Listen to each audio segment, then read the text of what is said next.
કાર્તિકી પૂર્ણિમાના દિવસે હજારો યાત્રિકોએ ભગવાન સોમનાથના દર્શન કરી ધન્યતા મેળવી હતી।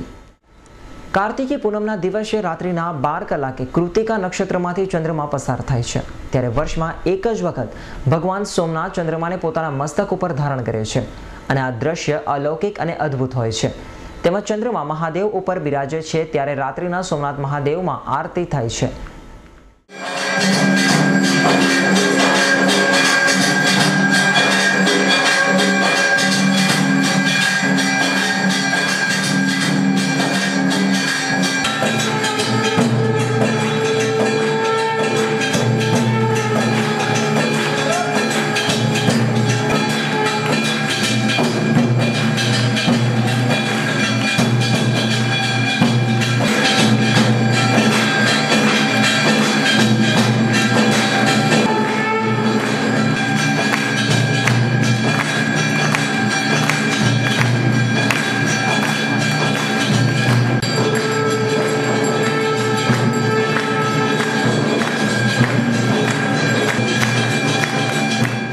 છેલ્લા 15 વર્ષથી દર કાર્તિકી પૂનમે આવું અને ભગવાન શિવે જે ચંદ્રદેવને શ્રાપથી મુક્ત કર્યા હતા અને ચંદ્રદેવે જે અમૃત વર્ષા વરસાવે છે એ નજારો જોવા ખાસ આવું છું। અત્યારે પણ આપ જોઈ શકો કે ઉપર ચંદ્રદેવની અમૃત વર્ષા કેવી શિવલિંગ ઉપર થઈ રહી છે તેવી, ને આ જોવા માટે જ ખાસ ને ખાસ છેલ્લા 15 વર્ષથી આંખને ઠંડક પહોંચે।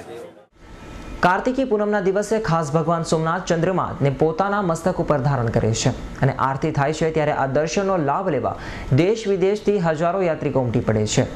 શાસ્ત્રોક્ત રીતે જ્યારે ચંદ્રમા ભગવાન ભોળાનાથ ઉપર બિરાજે છે, ત્યારે થોડીક ક્ષણો માટે અમૃતની વર્ષા થાય છે અને અમૃત વર્ષા ભાવિક ભક્તોજનો ઉપર વરસે અને સુખાકારી જીવન બને તે માટે આજના દિવસે ભગવાન સોમનાથજીના દર્શનનું મહત્વ છે।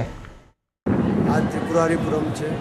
કાર્તિકી પૂનમ महान उत्सव આજના પર્વ નિમિત્તે ભગવાન સોમનાથજીની મહાપૂજા અને મહાઆરતી અત્યારે થઈ અને લોકોના કલ્યાણ માટે, આરોગ્ય માટે, વિશ્વ કલ્યાણ માટે અને ખૂબ સુખ સમૃદ્ધિ ઐશ્વર્ય વધે અને ભારત દેશ એક વિશ્વની અંદર જગતગુરુનું સ્થાન પામે એ માટે ભગવાન સોમનાથજીના ચરણોમાં પ્રાર્થના કરવામાં આવી।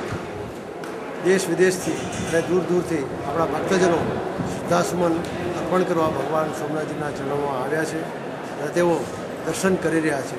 આજની ખાસ વિશેષતા એ છે કે ચંદ્રદેવે જે તપ કર્યું હતું અહીંયા એ દિવસે આજે ભગવાન શિવજી પ્રસન્ન થયા હતા અને એને જે દર્શન આપ્યા હતા ત્યારે ભગવાન પ્રસન્ન થઈ અને ચંદ્રદેવને પોતાના મસ્તક ઉપર જે સ્થાન આપ્યું એ આજે દિવસ છે અને એ દિવસે અત્યારે મંદિરની ઉપર બરાબર ત્રિશૂળની બાજુમાં ચંદ્રદેવ સ્થાપિત થઈ જાય છે। એ નજારો આપને ટેકનોલોજી મારફત અને મીડિયા મારફત આપણે સુંદર રીતે જોવા મળે છે અને એ માટે ખૂબ પ્રયત્નથી આ વર્ષે પણ પ્રયત્ન કરી અને બધાને જોવા મળે એ માટેનો પ્રયત્ન થયો છે।